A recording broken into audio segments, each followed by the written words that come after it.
নমস্কার। আমার এই ডিজিটাল ক্লাসে তোমাদের সবাইকে আরো একবার স্বাগত। আজকে আমাদের আলোচনার বিষয়বস্তু হচ্ছে ত্রিকোণমিতি। ঠিক আছে, ত্রিকোণমিতির চ্যাপ্টার 2। চ্যাপ্টার 1টাকে আমরা বাদ দিয়েছি, তার কারণ হচ্ছে চ্যাপ্টার 1 এর মধ্যে কন্টেন্ট সেরকম কিছু তোমাদের নেই। কোণের পরিমাপ, কোণ পরিমাপের পদ্ধতি বা এই জাতীয় কিছু সহজ জিনিস ইত্যাদি ইত্যাদি রয়েছে, যেগুলো তোমাদের সবটাই জানো। ঠিক আছে, চ্যাপ্টার 2 থেকে আমরা শুরু করব। চ্যাপ্টার 2 এর নামটা হচ্ছে ত্রিকোণমিতিক অনুপাত ও আদর্শ কোণ। তো চ্যাপ্টারের নাম দেখেই বুঝতে পারছো এটা তোমাদের অনেকটাই জানা। অ্যাকচুয়ালি চ্যাপ্টার 2টা হচ্ছে আমরা যেটাকে পূর্ব পাঠ বলে থাকি বা জেনে থাকি সেই রকম একটা জিনিস। থিওরির অংশটা বেশিরভাগই তোমাদের জানা, বেশিরভাগ কেন সবটাই প্রায় জানা, আর অঙ্কগুলোর মধ্যে কিছু পুরনো কিছু নতুন। ঠিক আছে, এই নতুন আর পুরনো সংমিশ্রণ নিয়ে আমরা আমাদের যাত্রা শুরু করি। চলো আগে আমরা পুরনো জিনিসগুলোকে একবার রিমাইন্ড করে নিই। কিরকম দেখো, প্রথমে দুটো পার্ট আছে এখানে, একটা হচ্ছে ত্রিকোণমিতিক অনুপাত আর একটা হচ্ছে আদর্শ কোণ। আদর্শ কোণটাকে আমরা বলি আগে। আদর্শ কোণ বলতে আমরা কি বুঝি, একটা যদি সমকোণী ত্রিভুজ আমরা আঁকি এবিসি, এই কোণটাকে যদি আমরা থিটা ধরি, অবশ্যই থিটা একটা সূক্ষ্মকোণ, তাহলে এই সূক্ষ্মকোণের সাপেক্ষে যে বাহুগুলো আমরা পাবো, এটা ভূমি, এটা লম্ব, এটা অতিভুজ, এদের নিয়ে যে অনুপাতগুলো করা হয় সেগুলোই হচ্ছে ত্রিকোণমিতিক কোণানুপাত। কতগুলো আছে এরকম কোণানুপাত? 6টা আছে। কি কি? সাইন, কস, ট্যান আর তাদের উল্টোগুলো কোসেক, সেক, কট। কি তাই তো? বেশ, তাহলে ওই হচ্ছে ত্রিকোণমিতিক অনুপাত। আর আদর্শ কোণ কি? আদর্শ কোণ এই যে থিটা কোণটাকে আমরা নিয়েছি সূক্ষ্মকোণ, মানে 90 ডিগ্রির থেকে ছোট। তোমরা যে সমস্ত মানে এই ত্রিকোণমিতিক কোণানুপাতের মান জেনে এসছো ক্লাস 10-এ, সেইগুলোই হচ্ছে আদর্শ কোণ। মানে কোণগুলো 0 ডিগ্রি, 30 ডিগ্রি, 45 ডিগ্রি, 60 ডিগ্রি আর 90 ডিগ্রি। ঠিক আছে, তো এই হচ্ছে আমাদের আদর্শ কোণ আর তাদের নিয়ে যে কোণানুপাতগুলো। এবার আমাদের থিওরি কি ছিল এখানে? থিওরির মধ্যে দেখো, প্রথমেই বলি একটা সাইন থিটা, ধরো সাইন থিটা। এই সাইন থিটার মানগুলো, যে মানগুলো তোমাদের যে বক্সে ছিল, চার্টে ছিল, ওগুলো একটু দেখে নেবে। ওই মানগুলোর মধ্যে লক্ষ্য করলে দেখতে পাবে সাইন থিটার মান কিন্তু 1-এর থেকে ছোট হয়, সমান বা 1-এর থেকে ছোট হয়। আর কার থেকে বড় হয়? -1-এর থেকে। -1-এর সঙ্গে সমান বা তার থেকে বড়, 1-এর থেকে ছোট। মানে সাইন থিটার মান -1 থেকে 1-এর মধ্যে থাকে। একই রকম ভাবে কস থিটার মানটাও তাই।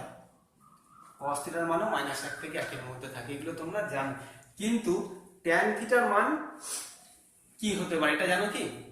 এটা হয়তো অনেকে জানো না, সেটা আমি বলে দিই এখানে। ট্যান থিটার মান কিন্তু যা খুশি হতে পারে। যা খুশি মানে একদম -ইনফিনিটি থেকে ট্যান থিটা থেকে ইনফিনিটি, মানে -ইনফিনিটি থেকে ইনফিনিটির মধ্যে যে কোনো মানই ট্যানের হতে পারে। ঠিক আছে, এইগুলো কিছু ছোটখাটো জিনিস কাজে লাগবে আমাদের অঙ্কতে, একটু মনে করালাম। আর কি আছে থিওরিতে? কোণানুপাতের উল্টোগুলো তো বললাম। সাইনের উল্টোটা হচ্ছে কোসেক, কসের উল্টোটা হচ্ছে সেক, আর ট্যানের উল্টোটা হচ্ছে কট। আচ্ছা, আর এই সাইন, কস, ট্যান এগুলোকে নিয়ে 3টে আমাদের ফর্মুলা ছিল, যেগুলো হচ্ছে sine square theta plus cos square theta equal to 1, sec square theta minus tan square theta equal to 1, আর cosec square theta minus cos square theta equal to 1। ঠিক তো? এই ফর্মুলাগুলো আমরা অলরেডি করে এসেছি, এবং শুধুমাত্র এই ফর্মুলা নয়, এদের যে কনসিকুয়েন্স মানে হচ্ছে এই ফর্মুলা থেকে আমি সাইন থিটার মান বার করতে পারি। সাইন থিটার মান হচ্ছে √1 মাইনাস কস স্কোয়ার থিটা। একইভাবে কস থিটার মানও বার করতে পারি। এখান থেকে সেক থিটা আর ট্যান থিটা সেগুলো পেতে পারি। এখান থেকে কোসেক থিটা বা কট থিটা এগুলোও পেতে পারি। আর অবশ্যই যে আদর্শ কোণগুলো বললাম তাদের মান, মানে বিভিন্ন কোণানুপাতের মানগুলো বিভিন্ন কোণের জন্য। এই ঠিক আছে, চলো তাহলে এইবার আমরা অনুশীলনের দিকে যাই একটু।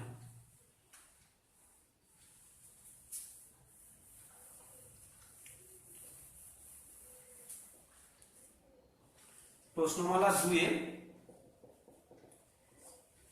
এমসিকিউ গুলো আমি এখন তোমাদের পড়াবো না প্রথমে, তার কারণ হচ্ছে এমসিকিউ গুলো হচ্ছে টোটাল চ্যাপ্টারের একটা কভারেজ। ঠিক আছে, তো প্রথমেই টোটাল কনসেপ্টটা পেতে হয়তো একটু অসুবিধা হয়, তার জন্য আগে আমরা মার্কস 2 থেকে মানে অতি সংক্ষিপ্ত থেকে শুরু করব, তারপর চ্যাপ্টারটা কমপ্লিট হয়ে গেলে এমসিকিউ গুলো তোমরা নিজেরাই অটোমেটিক্যালি করতে পারবে।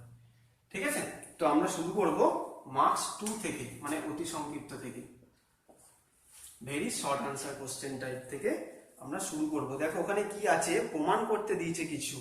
একের দাগে একের অঙ্কটা আমি লিখছি, তোমাদের করে দেখাই। প্রমাণ করতে দিলে খুব গুরুত্বপূর্ণ একটা কথা মনে রাখবে, যে কোনো ত্রিকোণমিতির অঙ্কতে, ত্রিকোণমিতি কেন যে কোনো অঙ্কতে যদি প্রমাণ করতে দেয় তাহলে কিন্তু এলএইচএস আরএইচএস লিখতেই হবে, এটা মাস্ট। ঠিক আছে, তো আমরা এলএইচএস দিয়ে শুরু করি। এলএইচএস ইকুয়াল টু কি ছিল, এলএইচএসটা sine A cos A, sine A cos A into tan A plus cot A, tan A plus cot A, এটাকে দেখাতে হবে 1। তো আমরা চেষ্টা করি সাইন কসে ভেঙে নেওয়া, তাতে আমাদের ক্যালকুলেশনটা সুবিধা হয়।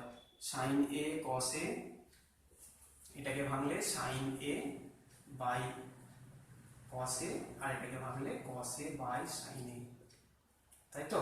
এবার এইটাকে ভিতরে লসাগু করে, এটা যেমন আছে থাক, সাইন এ কস এ,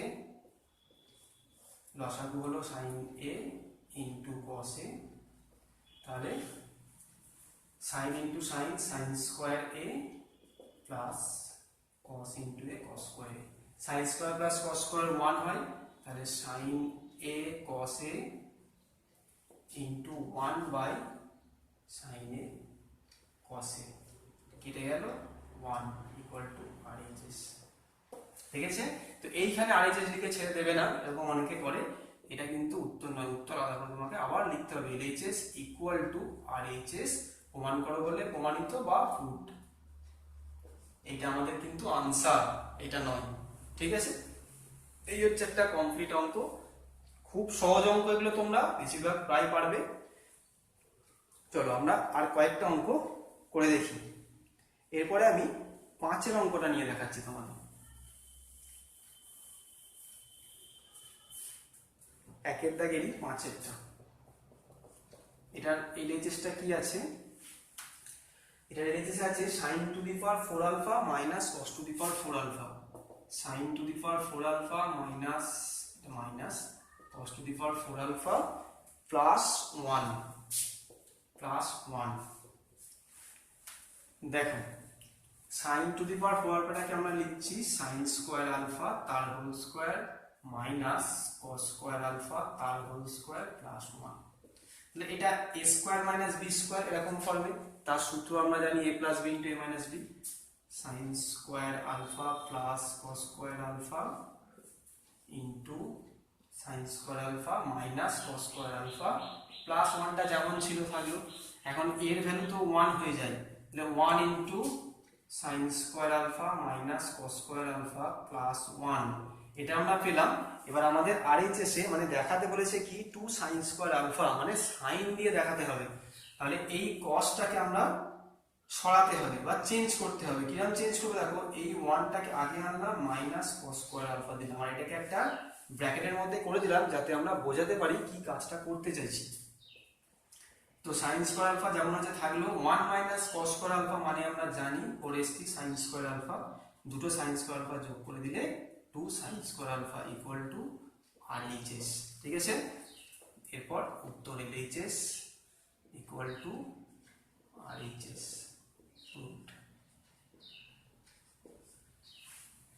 দেখো খুব সহজ। ঠিক আছে, নেক্সট আর একটা যাই, 6 নম্বর, এর পরের অঙ্কটা।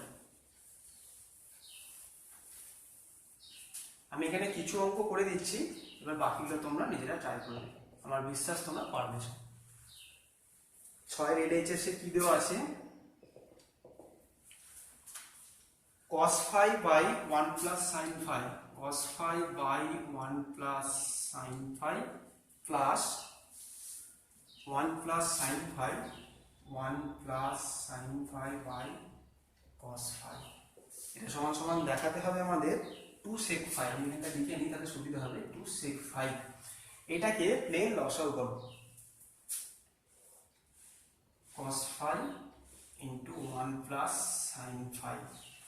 ঠিক আছে, লসাগু করলে হবে cos square phi plus 1 plus sine phi তার হোল স্কয়ার, উপরের হোল স্কয়ারটাকে ভেঙে দাও, cos square phi plus 1 plus 2 sine phi plus sine square phi, a plus b এর হোল স্কয়ার ভাঙলাম, নিচটা যা আছে তাই লিখলাম 1 প্লাস সাইন ফাই। ঠিক আছে, দেখো cos square phi plus sine square phi 1, সেই 1 আর এই 1 যোগ করলে হচ্ছে 2, আর 2 সাইন ফাই যেমন আছে থাক করে, by cos phi into 1 plus sine phi.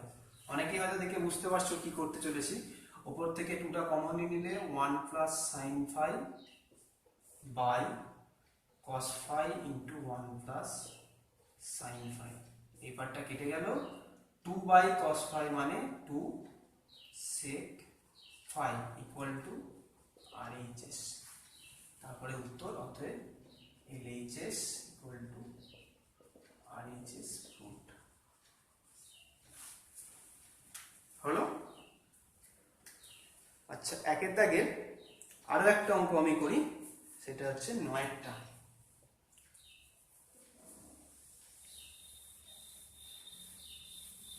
কি দেওয়া আছে দেখে নি, 9 LHS, ওখানে দেওয়া আছে 1 plus sine theta, 1 plus sine theta by 1 minus sine theta, এটা সমান সমান দেখাতে হবে sec থিটা প্লাস tan থিটার হোল স্কয়ার। হোল স্কয়ার আসছে বলে আমরা ওপর নিচে 1 প্লাস সাইন থিটা দিয়ে গুণ করে নিচ্ছি, বাই, এগুলো অঙ্কের দিকে তাকিয়ে বুঝতে হয় কি করতে হবে, বা প্রমাণের দিকে তাকিয়ে রাইট সাইডে 1 প্লাস সাইন থিটা আমরা গুণ করে দেখেছি, পাশে লিখে দেওয়ার কোনো প্রয়োজন নেই।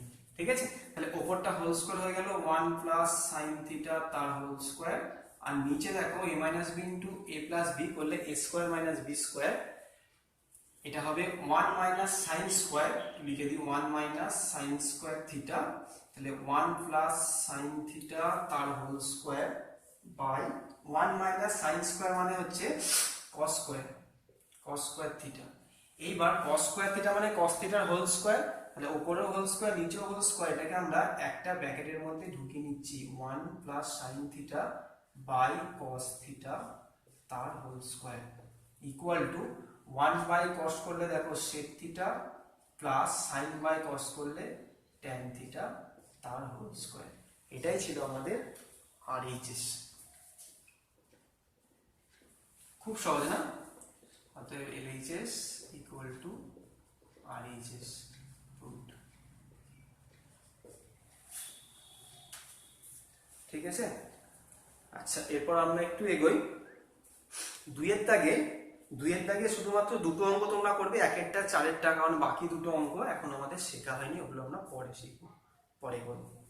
3এর অঙ্কটাই আমি জানি, আর 2এর অঙ্কগুলো মান বসানোর অঙ্ক, ওগুলো তোমরা সবাই পারবে। 3এর অঙ্কটা আমি করি। 3এরটাই কি দেওয়া আছে দেখো, ত্রিভুজের এটা স্থূলকোণ দেওয়া আছে, যদি দুটো শর্ত দেওয়া আছে তাহলে কোণ 3টে নির্ণয় করতে হবে। ত্রিভুজ একটা আঁকি,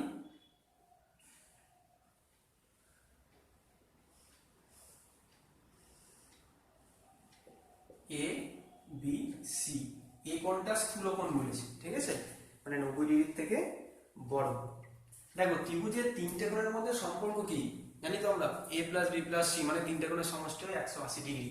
তাহলে প্রথম শর্ত হচ্ছে a plus B plus C equal to 180 degree, এটা 1 নম্বর সমীকরণ দিয়ে আমরা রেখে দিলাম। এবিসি গুলো কি, এবিসি গুলো ত্রিভুজের 3টে কোণ বইতে বলে দেওয়া আছে, মানে কোশ্চেনে, তাই আমরা কিছু লিখলাম না। ঠিক আছে, আর হ্যাঁ কোণের চিহ্ন দিতে লাগে না এখানে, যদি আমরা মিডল পয়েন্টটা লিখি কোণে, তাহলে ওটা কোণের চিহ্নতে লাগে না, শর্টকাটে লেখা যায়। ঠিক আছে, আচ্ছা কি শর্ত পরে দেওয়া আছে দেখো, sec b plus c, sec b plus c সমান সমান 2 দেওয়া আছে। দুটো জিনিসকে একসাথে দেওয়া আছে, আমরা ভেঙে লিখছি 2। আচ্ছা sec কত ডিগ্রির মান 2, এবার cos কত ডিগ্রির মান হাফ, cos 60 ডিগ্রির মান হাফ, তাহলে sec 62, তাহলে sec b plus C equal to sec 60 degree, বা b plus C equal to 60 degree, 2 নম্বর সমীকরণ বার করে রাখলাম। ঠিক আছে, আরেকটা এইদিকে করি, দেখো আরেকটা শর্ত দেওয়া আছে, cosec b minus C equal to, ওটাও 2, cosec b minus C equal to 2, তাহলে বা cosec b minus C equal to, cosec কত ডিগ্রির মান 2, সাইন 30 ডিগ্রির মান হচ্ছে হাফ, কোসেক হচ্ছে সাইনের উল্টো, তাহলে এটা হবে কোসেক 30 ডিগ্রি, বা b minus C equal to 30 degree, এটা হবে তোমার 3 নম্বর সমীকরণ। এইবার আমরা 2 আর 3 কে সমাধান করে নিই অপনয়নে, জাস্ট 2, খুব শর্টকাট, এগুলো বেশি কিছু লিখবে না, 2 + 3 করে পাই B plus C equal to 60 degree আর B minus C equal to 30 degree, যোগ করলে 2b ইকুয়াল টু 90 ডিগ্রি বা বি ইকুয়াল টু 45 ডিগ্রি, তাই তো? এবার এই বি এর মানটা যে কোনো 2 3 এর মধ্যে এক জায়গায় বসিয়ে দাও, 2 থেকে পাই 45 degree plus C equal to 60 degree বা সি ইকুয়াল টু 45, ওদিকে গিয়ে মাইনাস করে দিলে 15 ডিগ্রি। ঠিক আছে, বি আর সি এর মানটা পেয়ে গেলাম। এবার এই বি আর সি এর মানটা 1 নম্বর সমীকরণে পুট করো, 1 থেকে পাই কি পাবো, এ এর মান A plus B plus C, B plus C মানটা আমরা 60 পেয়েছি অলরেডি, এটাও বসিয়ে দিতে পারো, একেবারে আমি বসিয়ে দিলাম 60 ডিগ্রি ইকুয়াল টু 180 ডিগ্রি বা এ ইকুয়াল টু 180 মাইনাস 60 মানে 120 ডিগ্রি, স্থূলকোণ বলেছিল। ঠিক আছে, তাহলে এ এর মানটা হচ্ছে 120 ডিগ্রি, বি এর মান 45 ডিগ্রি আর সি এর মান 15 ডিগ্রি, এই অঙ্ক। ঠিক আছে, আচ্ছা আজকে আরেকটা আমি বলবো, এটা নতুন টাইপ ঠিক নয়, তবে অঙ্কটা আমি একটু অন্যভাবে বলবো, আমার মনে হয় এটা আগের থেকে তোমাদের একটু করতে সুবিধা হবে। দেখো 4-এর 1-একটা কি দেওয়া আছে, tan থিটা, থিটা ধনাত্মক সূক্ষ্মকোণ আগেই বলে দিয়েছে, tan থিটার মান দেওয়া আছে 4/3, tan থিটা ইকুয়াল টু 3/4। ঠিক আছে, বার করতে দিয়েছে sin থিটা sec থিটা। দেখো আমরা জানি tan থিটা মানে হচ্ছে sin theta by cos theta equal to 3/4, ঠিক তো? এইবার আমরা এই ত্রিভুজ না এঁকে আমরা সরাসরি sin থিটার cos থিটার মান বের করব এখান থেকেই। কিভাবে না, তোমরা যে ক্লাস 10-এ অনুপাত সমানুপাত চ্যাপ্টারটা পড়েছিলে, ওই চ্যাপ্টারের ধর্ম কাজে লাগিয়ে। দেখো এটা সূত্র হচ্ছে sin থিটা, এখানে আমি লিখে দিচ্ছি sin theta equal two, sin থিটাটা বাঁ দিকে কোথায় আছে, উপরে আছে, তা ডান দিকের উপরে কি আছে 3, এটা হবে 3/√ওভার দুটো স্কয়ারের যোগফল, 3 স্কয়ার প্লাস 4 স্কয়ার। ঠিক আছে, মানে হচ্ছে 3/√16 প্লাস 16 25 মানে 3/5। ঠিক আছে, আর cos থিটা হবে, এবং cos থিটা বাঁ দিকে নিচে আছে, আর নিচে ডান দিকে কত আছে 4, যেটা হবে 4 নিচের পার্টটা কিন্তু একই হয় 3 স্কয়ার প্লাস 4 স্কয়ার। ঠিক আছে, তাহলে 4/5। খুব সহজে আমরা sin থিটা আর cos থিটার মানটা পেয়ে গেলাম। ঠিক আছে, এভাবে তোমরা করবে এখানে। এইবার আমাদের কোশ্চেনে চেয়েছে sin থিটার মান, যেটা আমরা অলরেডি পেয়ে গেছি, আর একটা হচ্ছে sec থিটার মান। তাহলে cos থিটা যদি এটা হয়, তাহলে sec থিটা ইকুয়াল টু 5/4 উল্টে যাবে। ঠিক আছে, আজকে এই পর্যন্ত থাক, আবার পরের ক্লাসে বাকিটা হবে। ওকে।